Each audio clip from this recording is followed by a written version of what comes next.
কর্মসূচি শিক্ষক সমাজের কর্মসূচি সর্বাত্মক আন্দোলনের দিকে এগিয়ে যাবার জন্য। শিক্ষকদের কর্মবিরতিতে অচল পাবলিক বিশ্ববিদ্যালয়ে প্রত্যয় পেনশন স্কিম প্রত্যাহারের দাবি, কঠোর কর্মসূচির হুঁশিয়ারি। হোলি আর্টিজান হামলার 8 বছর এখনো প্রকাশ হয়নি পূর্ণাঙ্গ রায়, জঙ্গি হামলার আর সুযোগ নেই বললেন র্যাব মহাপরিচালক। পুলিশের চাকরি যেন আলাদিনের চেরাগ, অনৈতিক সুবিধার জন্য বিশেষ টিম করেন এসপি ইয়াকুব, অবশেষে বাধ্যতামূলক অবসর। গ্রামীণ ব্যাংকের অর্থ দিয়ে অবৈধভাবে গড়ে তোলা হয় 52টি প্রতিষ্ঠান, ডক্টর ইউনূসের বিরুদ্ধে মানি লন্ডারিং এর অভিযোগ। এবং চরম বিপাকে ঢাকা উত্তর সিটির 10 নম্বর ওয়ার্ডবাসী, ভাঙাচোরা সড়কে প্রতিনিয়ত ভোগান্তি, সামান্য বৃষ্টিতেই বড় জলাবদ্ধতা। দেখছিলেন শিরোনাম সংবাদ দুপুরের সাথে আছি আমি ফারনাজ জুই।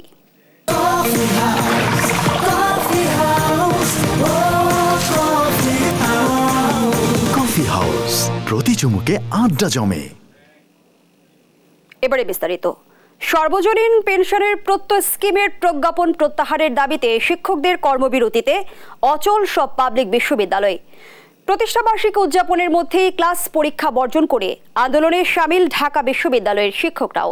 শিক্ষক নেতারা বলছেন, দাবি আদায় না হওয়া পর্যন্ত চলবে কর্মবিরতি, প্রয়োজনে আরো কঠোর কর্মসূচির ঘোষণা দেন তারা। মাঝহারুল ইসলামের প্রতিবেদন, জানাচ্ছেন আহাদ চৌধুরী। এত সব আন্দোলন নিজেদের অধিকার আর সম্মান রক্ষার জন্য। শিক্ষকদের এই কর্মবিরতিতে মূলত অচল হয়ে পড়েছে ঢাকা বিশ্ববিদ্যালয়, বন্ধ ক্লাস পরীক্ষা। ঢাকা বিশ্ববিদ্যালয়ের শিক্ষক সমিতির ব্যানারে সবাই জড়ো হন কলা ভবনের মূল ফটকে। এ সময় তারা বলেন, নতুন পেনশন ব্যবস্থায় সরকারি বিশ্ববিদ্যালয়ের শিক্ষকদের সুবিধা কমবে, শিকার হবেন বৈষম্যের। এই শিক্ষকদের দাবি, শিক্ষকদের অবিলম্বে আপনি উচ্চতর পে স্কেল দিন।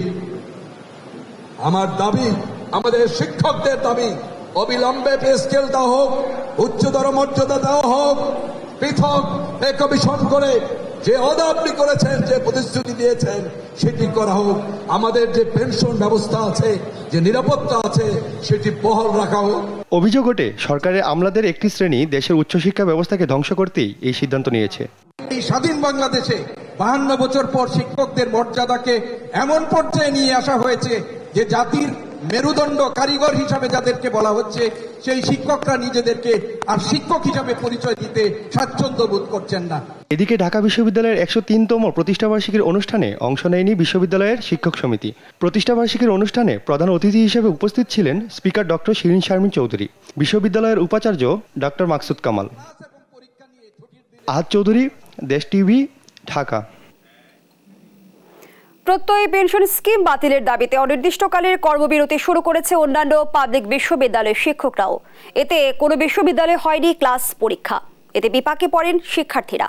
সহকর্মীদের পাঠানো তথ্যচিত্রে সালমা জাহানের ডেস্ক রিপোর্ট।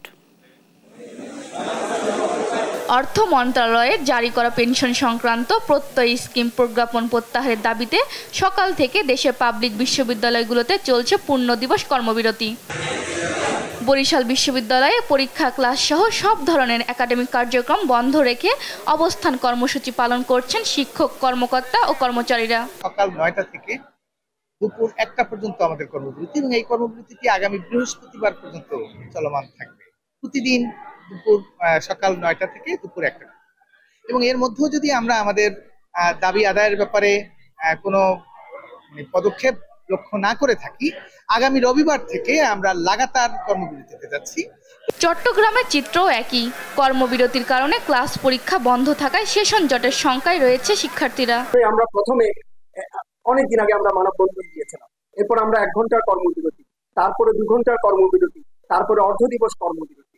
আমরা মনে করেছিলাম যে এই বিষয়টি সরকারের যথাযথ কর্তৃপক্ষের দৃষ্টি আকর্ষণ করবে। প্রজ্ঞাপন বাতিল, শিক্ষকদের জন্য স্বতন্ত্র পে স্কেল, সুপার গ্রেড নিশ্চিত করতে কর্মবিরতি পালন করছে বেগম রোকেয়া বিশ্ববিদ্যালয়ের শিক্ষক সমিতি।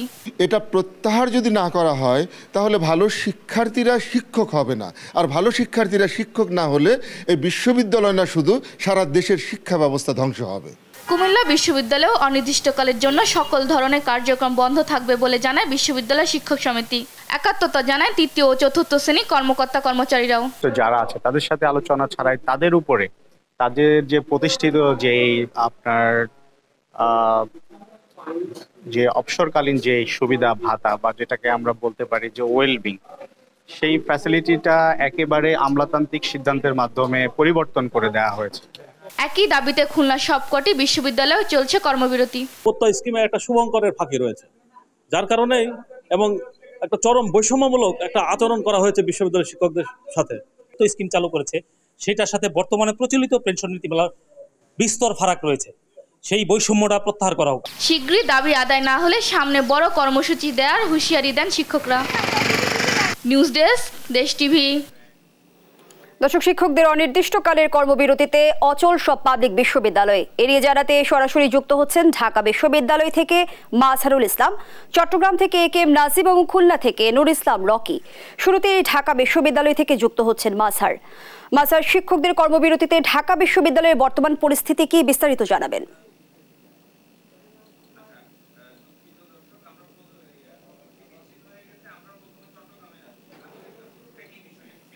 দর্শক, আমরা সংযোগটি স্থাপন করার চেষ্টা করছি।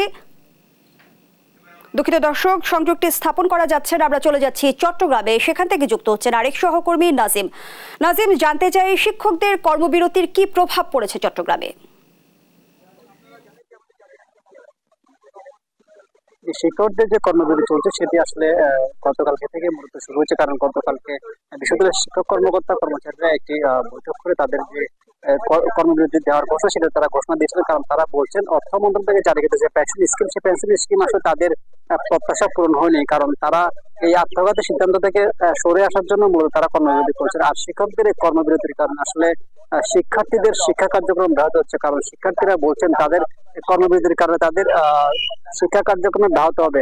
পাশাপাশি কিছুদিন পর শিক্ষকদের যে কর্মবিরতি সেটির জন্য শিক্ষার্থীরা আশঙ্কা করছে তারা দীর্ঘ চ্যাসিংদের আশঙ্কা করতে পারেন। আমরা এখানে কথা বলবো চট্টগ্রাম বিশ্ববিদ্যালয় শিক্ষক সমিতির সাধারণ সম্পাদক প্রফেসর আবু নোমান।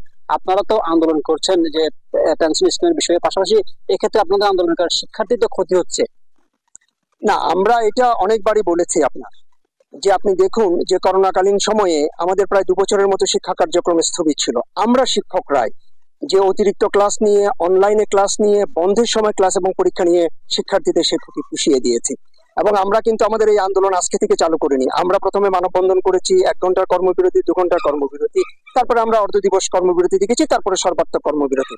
আমরা মনে করেছিলাম যে এর ভিতর সদস্য সরকারের যথাযথ কর্তৃপক্ষের বিষয়টি দৃষ্টিগোচর হবে। এখন আমরা সর্বাত্মক কর্মসূচি দিয়েছি। আজকে থেকে ক্লাসও হচ্ছে না, পরীক্ষা হচ্ছে না এবং দাবি না আদায় হওয়া পর্যন্ত আমরা কিন্তু এই কর্মসূচি অব্যাহত রাখবো। তবে একটা কথা আপনার মাধ্যমে আমি দেশবাসীকে জানাতে চাই, সেটি হচ্ছে যে এর মাধ্যমে যদি বিশ্ববিদ্যালয় ছাত্রছাত্রীদের কোনো ক্ষতি হয়, আমরা সেটি অতিরিক্ত ক্লাস নিয়ে, অনলাইনে ক্লাস নিয়ে, এমনকি বন্ধের সময়ও আমাদের যদি প্রয়োজন হয় আমরা ক্লাস পরীক্ষা নিয়ে শিক্ষার্থীদের সে ক্ষতি পুষিয়ে দিব। এবং আমাদের কর্মসূচির কারণে আমাদের শিক্ষার্থীদের শিক্ষা জীবন কোনোভাবেই বিলম্বিত হবে না এবং তারা কখনো ক্ষতিতে পড়বে না। শিক্ষক সমিতির নেতা বলছেন, তারা বলছেন যে শিক্ষার্থীদের যে ক্ষতি হচ্ছে সেটি তারা পুষিয়ে নেবেন। আরেকটি বিষয় যে চট্টগ্রাম বিশ্ববিদ্যালয়ে যারা কর্মকর্তা কর্মচারী রয়েছেন তারাও তাদের এই কর্মসূচির সাথে একতা পোষণ করেছেন, কারণ কিছুক্ষণ আগে তারা একটি গঠন করেছেন। সেই বিশ্ববিদ্যালয়ের শিক্ষক কর্মকর্তা কর্মচারী যারা রয়েছেন সবাই কিন্তু তাদের একইভাবে পেনশন স্কিমের যে বিরোধিতা করে এবং 3 দফা দাবিতে তারা আন্দোলন করে যাচ্ছেন। এক্ষেত্রে আসলে শিক্ষার ব্যাঘাত ঘটছে। আরেকটি বিষয় হচ্ছে যে যারা শিক্ষক যারা রয়েছেন তাদের যে সারা দেশে যে শিক্ষক ফেডারেশন রয়েছে সেই ফেডারেশনের আওতাভুক্ত তারা যতগুলো কর্মকর্তা কর্মচারী শিক্ষক রয়েছেন সবাই কিন্তু একই দাবিতে আন্দোলন করছেন। তারা বলছেন এই বিষয় নিয়ে সরকার এবং শিক্ষামন্ত্রী থেকে শুরু করে শিক্ষা মন্ত্রণালয় এই বিষয়ে যদি পূর্ণ বিবেচনা না নেয় পেনশন স্কিমের বিষয়ে, তাহলে তারা আরো কঠোর আন্দোলন যাবে। তবে আমরা কয়েকজন শিক্ষার্থীর সাথে কথা বলেছি, শিক্ষার্থীরা আমাদেরকে যেটি বলেছেন, শিক্ষকদের এই আন্দোলনের কারণে আসলে শিক্ষা কার্যক্রম ব্যাহত হচ্ছে, ক্লাস হচ্ছে না, সঠিক সময় যেসব পরীক্ষা হওয়া দরকার বিভিন্ন বিশ্ববিদ্যালয়ে সেটি হচ্ছে না। এক্ষেত্রে শিক্ষার্থীদের বড় ধরনের ক্ষতি হচ্ছে। পাশাপাশি সেকশন জট সহ তাদের অনেক ক্ষেত্রে চাকরি সহ বয়সও পেরিয়ে যাচ্ছে, কারণ বিশ্ববিদ্যালয়গুলোতে সেকশন জটের কারণে তাদের বয়স পেরিয়ে যাওয়ার কারণে তারা বিভিন্ন চাকরি পাচ্ছে না।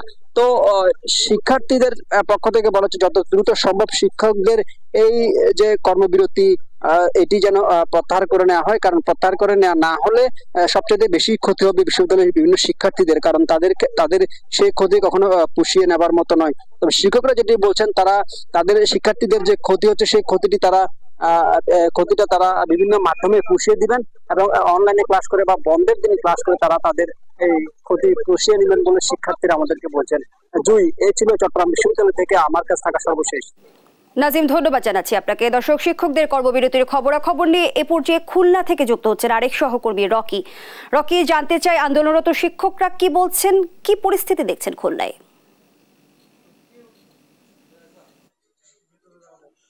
বাংলাদেশ বিশ্ববিদ্যালয় শিক্ষক সমিতি ফেডারেশনের আহ্বানে সারা দেশের ন্যায় কিন্তু খুলনার 3টি বিশ্ববিদ্যালয়ে কিন্তু কর্মবিরতি পালন করছে শিক্ষক সমিতির নেতৃবৃন্দ। 3 দফা দাবিতেই কিন্তু আসলে শিক্ষকরা সকাল থেকে প্রায় 1 ঘন্টা কর্মবিরতি করেছে। এবং দর্শক, আমরা এখন যেখানে দাঁড়িয়ে আছি খুলনা কৃষি বিশ্ববিদ্যালয়, আপনারা দেখছেন যে এইখানে কিন্তু যে এখন কিন্তু সচরাচর ক্যাম্পাসে ছাত্ররা শিক্ষার্থীরা টইটম্বুর থাকে, ক্লাস হয়, কিন্তু আজ কিন্তু ক্যাম্পাসের চিত্রটা ভিন্ন, যে টোটাল ক্যাম্পাস কিন্তু ফাঁকা। আসলে আমরা এখানে এসে যেটা জানতে পেরেছি, শিক্ষকরা আমাদেরকে জানিয়েছে যে বাংলাদেশ বিশ্ববিদ্যালয় শিক্ষক সমিতি ফেডারেশন আহ্বানে আসলে বাংলাদেশের সবগুলা বিশ্ববিদ্যালয় কিন্তু আন্দোলনে গিয়েছে এবং তাদের মূল দাবি সেগুলো হচ্ছে যে অর্থ মন্ত্রণালয় কর্তৃক জারিকৃত যে পেনশন সংক্রান্ত প্রজ্ঞাপন সেটি প্রত্যাহার, পাশাপাশি বিশ্ববিদ্যালয়ের শিক্ষকদের সুপার গ্রেডে অন্তর্ভুক্তকরণ এবং পাবলিক বিশ্ববিদ্যালয়ের শিক্ষকদের স্বতন্ত্র বেতন স্কেল প্রবর্তনের যে দাবি, এই দাবিতেই মূলত কিন্তু আসলে কর্মবিরতি পালন হচ্ছে সারা দেশে ন্যায় খুলনায়। এতে কিন্তু আসলে চরম একটি প্রভাব পড়েছে। বিশেষ করে টিচাররা কিন্তু যেটা আমাদেরকে জানিয়েছে যে তারা গত 1 মাস ধরে এই দাবিতে কিন্তু অনেক ধরনের কর্মসূচি নিয়েছে, কিন্তু তাতেও কিন্তু উপরিমহলের কোনো টনক নড়েনি, যার কারণে আজকে থেকেই তারা আসলে কর্মবিরতিতে পূর্ণাঙ্গভাবে চলে গেছে। এর আগেও তারা বিভিন্নভাবে মানববন্ধন, সংবাদ সম্মেলন সহ বিভিন্ন ধরনের কর্মসূচি পালন করেছে এবং তারা যেটি জানিয়েছে যে সরকার যদি পদক্ষেপ না নেয় তারা আরো কঠোর আসলে কর্মসূচি নিতে পারে। আমরা কথা বলেছি এই বিশ্ববিদ্যালয় শিক্ষার্থীদের সাথে, তাদের যেটা দাবি সেটা হচ্ছে যে শিক্ষকদের এই আন্দোলনের আসলে খেসারত দিতে হচ্ছে কিন্তু শিক্ষার্থীদের, এবং তাদের কিন্তু পড়াশোনার আসলে ক্ষতি হচ্ছে। এবং আপনারা জানেন যে পাবলিক বিশ্ববিদ্যালয় কিন্তু আসলে সেশন জট মুক্ত হয়ে থাকে বেশিরভাগগুলাই। এই শিক্ষকদের কর্মবিরতিতে কিন্তু আসলে সঠিক সময়ে ক্লাস পরীক্ষা না হওয়ার কারণে শিক্ষকদের সেশন জট হওয়ার সম্ভাবনা আছে। সর্বোপরি কিন্তু যেটা আমরা বলতে চাই সেটা হচ্ছে যে শিক্ষকরা তাদের দাবি আদায়ের কারণে কিন্তু আসলে আন্দোলনে নেমেছে এবং তারা থাকবে। যত সময় আন্দোলন থেকে তারা কোনো সুফল না পাবে তত সময় তারা আন্দোলন থাকবে। জুই, খুলনা থেকে এটা ছিল আমার কাছে শিক্ষকদের কর্মবিরতির সর্বশেষ সংবাদ।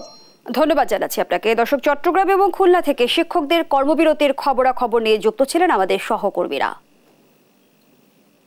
এবার অন্যান্য প্রসঙ্গ। ভয়াল সেই হোলি আর্টিজান হামলার 8 বছর আজ। দিনটি স্মরণ করে নিহতদের প্রতি শ্রদ্ধা জানিয়েছেন আইন শৃঙ্খলা বাহিনীর কর্মকর্তা, বিভিন্ন দেশের রাষ্ট্রদূত সহ সর্বস্তরের মানুষ। একই সঙ্গে আইন শৃঙ্খলা বাহিনীর দাবি, দেশের জঙ্গিরা আর কখনোই ঘুরে দাঁড়াতে পারবে না। এখন জঙ্গি দমনে সক্ষম তারা। বিস্তারিত শাহাদাত নিশাদের রিপোর্টে। সন্ধ্যা ঘনীভূত হয়ে তখন রাত নেমেছে। গুলশান ৭৯ নম্বর সড়কে হোলি আর্টিজান বেকারিতে বিভিন্ন দেশের নাগরিক সহ কয়েকজন বাংলাদেশি তখন জেএমবির জিম্মায়। রুদ্রশ্বাস অভিযান চলে 12 ঘন্টা ধরে। নিহত হন 17 বিদেশি নাগরিক, 2 পুলিশ সদস্য সহ 22 জন। ঘটনার 8 বছর পূর্ণ হয়েছে। দিনটিকে স্মরণ করে আইন শৃঙ্খলা বাহিনী থেকে শুরু করে বিভিন্ন দেশের রাষ্ট্রদূত। সকালে গুলশানে দীপ্ত শপথ ভাস্কর্যে হোলি আর্টিজানে জঙ্গি হামলায় নিহতদের স্মৃতিতে শ্রদ্ধা নিবেদন করেন র্যাবের মহাপরিচালক ব্যারিস্টার হারুনুর রশিদ। ভবিষ্যতে এই ধরনের কোনো উগ্র মৌলবাদ বা উগ্র জঙ্গিবাদ, সন্ত্রাস কখনোই এই দেশে কখনোই মাথাচাড়া দিয়ে উঠতে পারবে না। আমাদের সেই সক্ষমতা রয়েছে এবং আমরা সার্বক্ষণিক সে নজরদারি করছি। শ্রদ্ধা জানাতে আসেন পুলিশের স্পেশাল ব্রাঞ্চ প্রধান অতিরিক্ত আইজিপি মনিরুল ইসলাম।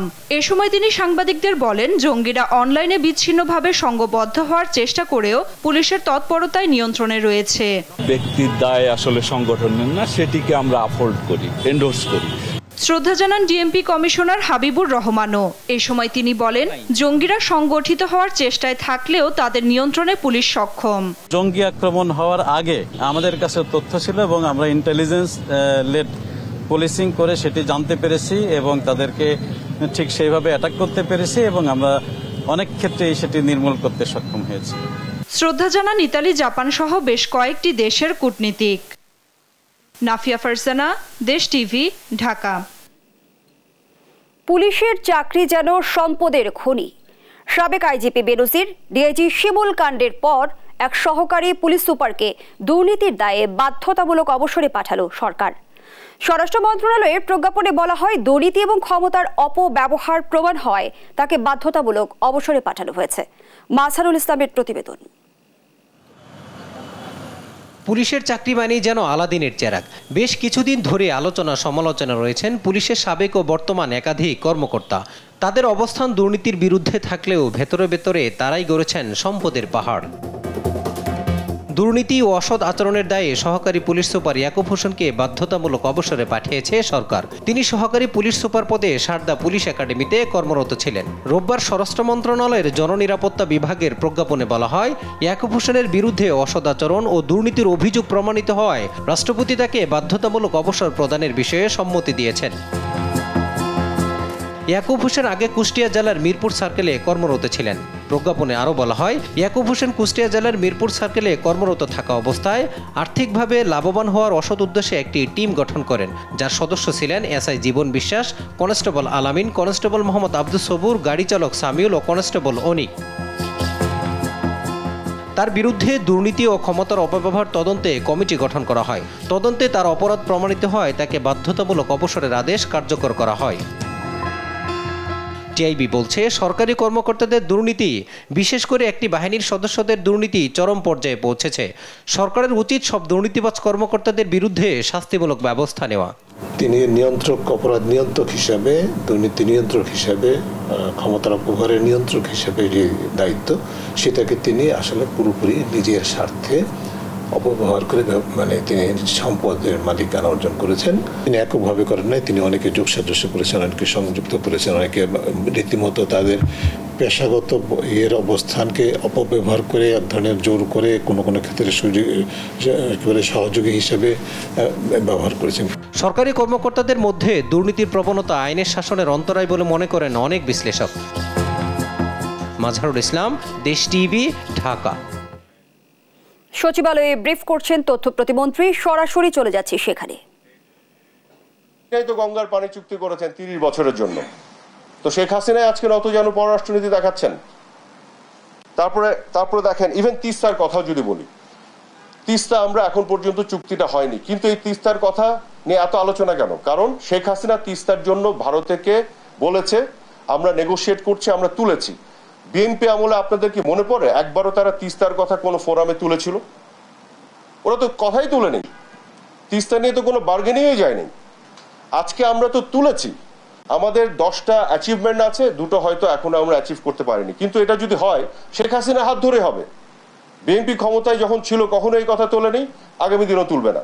ওরা শুধু আওয়ামী লীগের ব্যর্থতাগুলো তুলে ধরার চেষ্টা করে, এবং বিকৃতভাবে, অসত্য এবং মিথ্যাচারের মাধ্যমে। বিএনপির বরং নতজানু রাজনীতির কতগুলো উদাহরণ আপনাদেরকে দিই। 2014 সালে যখন বিজেপি নির্বাচনে জিতলো, নরেন্দ্র মোদী প্রথম প্রধানমন্ত্রী হলেন, তখন মিষ্টি বিতরণ কারা করেছিল মনে আছে তো? এটা তো আপনাদের গণমাধ্যমে এসেছিল। এটাকে কি বলে? বিএনপির এত খুশি কেন মিষ্টি বিতরণ? নতজানু এটাকে বলে না তো কোনটাকে বলে? আচ্ছা, এবার বলেন, প্রধানমন্ত্রী হিসেবে ভারতে গিয়ে বেগম খালেদা জিয়া গঙ্গার পানির বন্টনের কথা বলেন নাই, এটাকে কি বলে? বলিষ্ঠ পররাষ্ট্রনীতি নাকি নতজানু? তারপরে বলেন যে বিএনপি সরকারে থাকাকালীন সময় তিস্তার কথা কেন বলে নাই? কোনো ডকুমেন্ট দেখাতে পারবেন, রিটেন কোনো মিটিং মিনিটস, যে একবারের জন্য তারা তিস্তার কথা তুলেছিল? আনা তো দূরের কথা, তো যে তুলেই না সে আজকে সমালোচনা করে কোন মুখে? আর আমরা তো এটাও জানি, ভারতকে গ্যাস দেওয়ার মুচলেকা দিয়ে তারপর 2001 সালে তারা কিভাবে ক্ষমতায় এসছে, এটাও আমরা জানি। এখন আমি বিএনপিকে কতগুলো কথা বলতে চাই। আমি বলতে চাই যে বিএনপি আপনাদের চিন্তা নতজানু বলে আপনার আঞ্চলিক যোগাযোগ তথা রিজিওনাল কানেক্টিভিটি তার বিরোধিতা করেন। এই জন্য আমরা যখন submarine cable free of cost পাচ্ছিলাম, আপনারা এটা নেন নাই, বাংলাদেশের মানুষকে শত হাজার কোটি টাকার ক্ষতির সম্মুখীন করেছেন। মিয়ানমার যখন আমাদের বাংলাদেশের উপর দিয়ে ভারতে গ্যাস রফতানি করতে চেয়েছিল, সেটিকেও আপনারা করতে দেন নাই। এটি করতে কিন্তু বাংলাদেশের মানুষ স্বল্প মূল্যে গ্যাস পেত এই চুক্তির আওতায়। আজকে এই গ্যাস পুরোটাই কিন্তু চায়না নিয়ে চলে যায়, অথচ বাংলাদেশের মানুষ। তথ্য প্রতিমন্ত্রীর ব্রিফিং এ ছিলাম আমরা। সংবাদ দুপুরে আরো থাকছে। ম্যাক্রোকে ধসিয়ে ফ্রান্সের সরকার গঠনের কাছাকাছি লিপেনের আরেন, কট্টরপন্থীদের উত্থানে উত্তাল রাজপথ, পুলিশের সঙ্গে সংঘর্ষ। গ্রামীণ ব্যাংকের পরিচালনা পর্ষদের প্রধানের পদে থেকে ডক্টর মোহাম্মদ ইউনূস যে 52টি প্রতিষ্ঠান গড়ে তুলেছেন তার কোনোটিতে মালিকানা নেই গ্রামীণ ব্যাংকের কোনো সদস্যের। ব্যাংকের প্রতিষ্ঠাকাল থেকে 40 বছরের অডিট রিপোর্টে উঠে আসে এসব প্রতিষ্ঠান ঘিরে ডক্টর ইউনূসের আর্থিক কেলেঙ্কারির চিত্র। গ্রামীণের 1,05,00,000 সদস্য সহ প্রায় 22 লাখ কর্মকর্তা কর্মচারীকে তাদের ন্যায্য হিসাব বুঝিয়ে দিতে ডক্টর ইউনূসকে শিগগিরই আইনের আওতায় আনা হবে বলে জানিয়েছেন প্রতিষ্ঠানটির প্রধান আইন উপদেষ্টা ব্যারিস্টার মাসুদ আক্তার।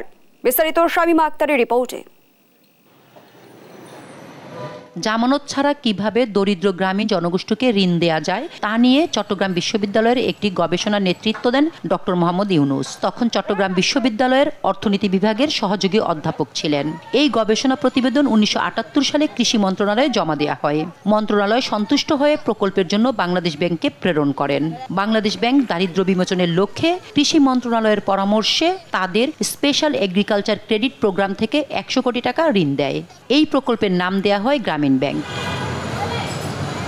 চট্টগ্রাম বিশ্ববিদ্যালয়ের কর্মরত অবস্থায় ডক্টর মোহাম্মদ ইউনূসকে এই প্রকল্পের প্রধান করা হয়। টাঙ্গাইল ও চট্টগ্রামের হাটহাজারীর জোবরা গ্রাম থেকে শুরু হয় গ্রামীণ ব্যাংকের যাত্রা। তখন কৃষি মন্ত্রণালয়ের তৎকালীন সচিব তিনি এটাকে অ্যাকসেপ্ট করলেন। অ্যাকসেপ্ট করে এই প্রজেক্টের নাম তিনি দিলেন গ্রামীণ ব্যাংক প্রকল্প। বাংলাদেশের টোটাল বাজেটের যদি আপনি 25 হিসাবে ধরেন, 25-এর এক অংশ এই গ্রামীণ ব্যাংক প্রজেক্টকে দেওয়া হলো, যেহেতু সারা দেশে স্বনির্ভর আন্দোলনের কারণে এটা দেওয়া হলো এবং গ্রামীণ পুরকে এম্পাওয়ার করার জন্য এটা দেওয়া হলো। 1983 সালে অধ্যাদেশের মাধ্যমে এই প্রকল্পটিকে পূর্ণাঙ্গ ব্যাংকের মর্যাদা দেয় সরকার, যার 25 ভাগের মালিক থাকবে সরকার আর 75 ভাগের মালিক থাকবে এর সদস্যরা। ডক্টর মোহাম্মদ ইউনূসকে নিয়োগ করা হয় এই প্রতিষ্ঠানের এমডি হিসেবে। গ্রামীণ ব্যাংক যখন পরিণত হয়ে গেল তখন কিন্তু ওই যে ওই প্রজেক্টে সরকারের অলরেডি 100 কোটি টাকা ইনভেস্ট করা আছে, সমস্ত টাকা। এবং আপনি জানবেন যে এর অফিসটাও ছিল কৃষি ব্যাংকের একটা অফিসে এবং কৃষি ব্যাংক চেয়ার টেবিল দিয়েছিল। তাদের সমস্ত কিছু তখন এই প্রকল্পে চলে আসে। এখানে খুব স্পষ্ট যে এটি কারো ব্যক্তিগত প্রজেক্ট ছিল না, এটি একটি ইউনিভার্সিটির প্রজেক্ট ছিল। গ্রামীণ ব্যাংকের অডিট রিপোর্টে উঠে এসেছে টানা 33 বছর দায়িত্বে থাকাকালীন ডক্টর মোহাম্মদ ইউনূস নিজের ক্ষমতার অপব্যবহার করে গ্রামীণ ব্যাংকের জনবল ও সম্পদ ব্যবহার করে গড়ে তুলেছেন 52টি প্রতিষ্ঠান। কিন্তু এই সব প্রতিষ্ঠানের কোথাও নেই গ্রামীণ ব্যাংকের মালিকানা। তো যেহেতু তিনি অপদখল করে আছেন, যে কারণে গ্রামীণ ব্যাংক ব্যাপকভাবে ক্ষতিগ্রস্ত হয়েছে। বিভিন্ন চুক্তিতে তার স্বাক্ষর রয়েছে। তিনি এগুলোকে শুধু জবরদখল করেই রাখেননি, তিনি জাতির সামনে এসে, বিশ্ববাসীর সামনে এসে বলছেন যে এগুলোকে নাকি গ্রামীণ ব্যাংক দখল করবার চেষ্টা করছে। এখানে গ্রামীণ ব্যাংকে দখল করার কোনো ব্যাপার না, এটা গ্রামীণের প্রতিষ্ঠান। এরই মধ্যে 1983 সাল থেকে 2023 সাল পর্যন্ত 40 বছরের অডিট সম্পূর্ণ হয়েছে।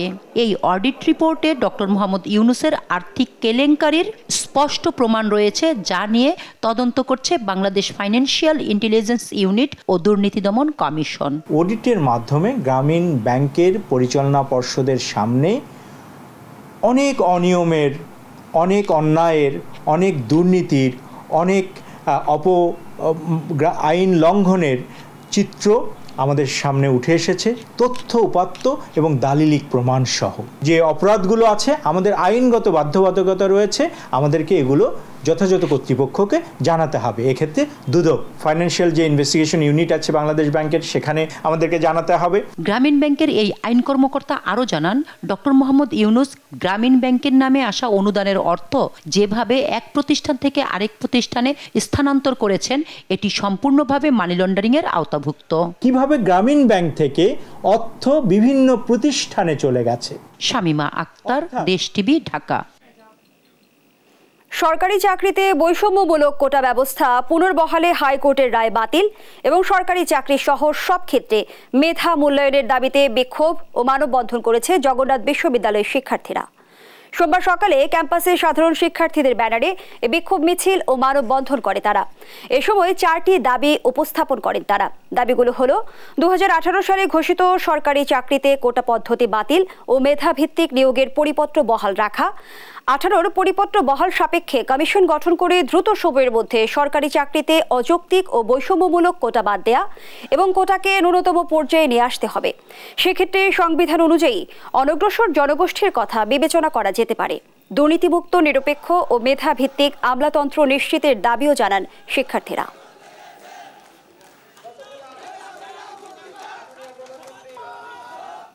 এবার দেশ টিভির নিয়মিত আয়োজন জনদুর্ভোগের খবর।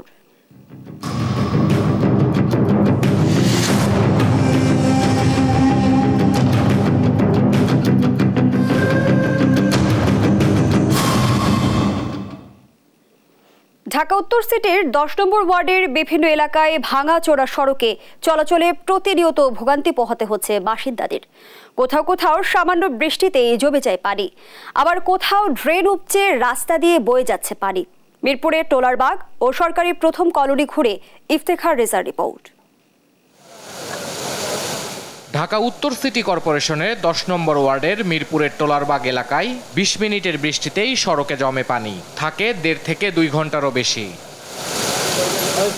এলাকাবাসীর অভিযোগ, নিয়মিত পরিষ্কার না করার কারণেই ড্রেন উপচে সড়কের উপর দিয়ে বয়ে যায় পানি। এতে ভোগান্তি পোহাতে হচ্ছে ছোট শিশু সহ পথচারীদের। বৃষ্টির কারণে এই পাশ থেকে যেতে পারতেছে না, এখন ঘুরে আমরা এই পাশ থেকে অফিসে যাইতে হইতেছে। পরিবেশটা দূষিত হচ্ছে, দুনিয়ার যত ময়লা আবর্জনা আছে এখান থেকে নামতেছে। ময়লা জমাট হওয়ার কারণে পানিগুলো নিচ থেকে না যেতে পারে, উপর থেকে চলে আসে। এইখানে 3টে পড়ছে এর আগে প্রাইভেট, কিন্তু পানি হলে বুঝতে পারে না রাস্তা কোন দিকে। এই ওয়ার্ডের সরকারি প্রথম কলোনি এলাকার সড়কেও রয়েছে ছোট ছোট খানাখন্দ। ঝাঁকুনির ভয়ে রিকশায় চড়েন না পথচারীরা।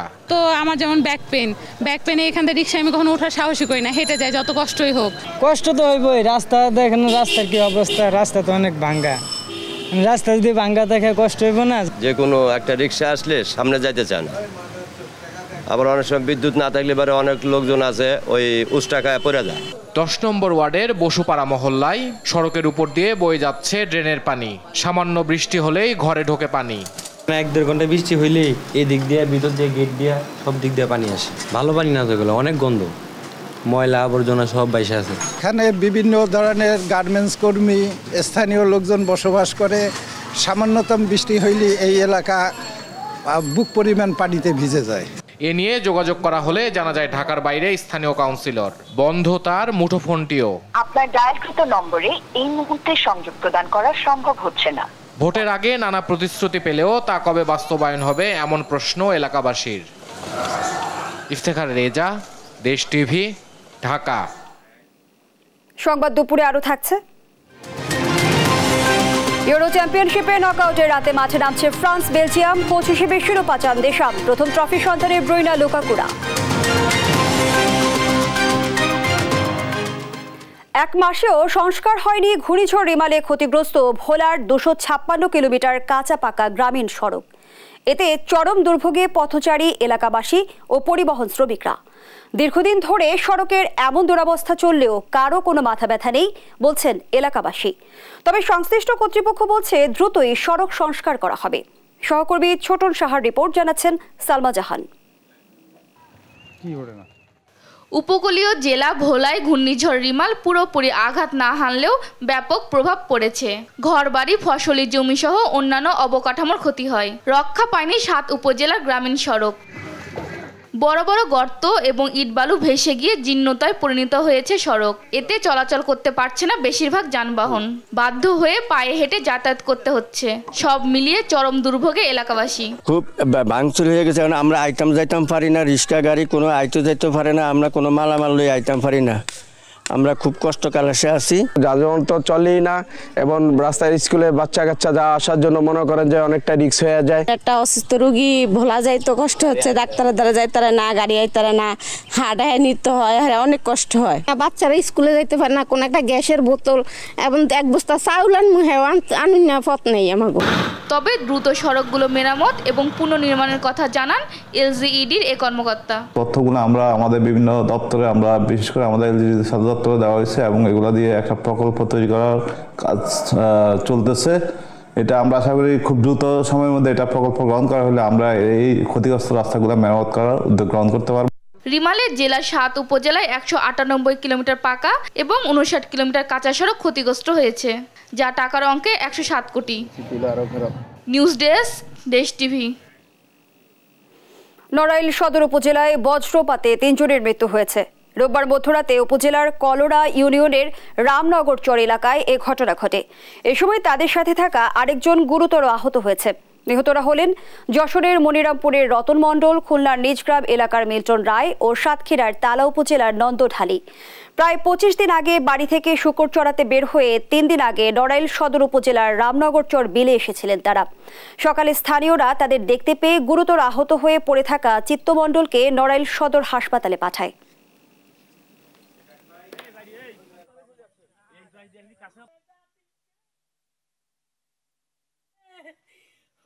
আসে দেখি কি যে 3টে লাশ পড়ে আছে, 4টে লোক ছিল, একজনকে নড়াইল সদর হাসপাতালে নিয়ে যায়। আর এই আজকে আমরা ভোরে যাইয়ে ওই অবস্থা দেখি যে একজন বুকি বসে ওই জলকাদার ভিতর পড়ে আছে, কথা বলতে পারতেছে না। এই ছিল এখনকার সংবাদ দুপুর। পরের বুলেটিন দেখার আমন্ত্রণ রইল। এছাড়া দেশ টিভির সর্বশেষ সব খবর পেতে ভিজিট করুন দেশ.টিভি। ফেসবুকে আমাদের সঙ্গে যুক্ত থাকুন দেশ টিভি অথবা দেশ টেলিভিশন পেজে। সর্বশেষ ভিডিও পেতে ইউটিউবে আমাদের হ্যান্ডেল @দেশ টেলিভিশন অথবা @দেশ টিভি নিউজ লিখে সার্চ করুন। ধন্যবাদ সবাইকে।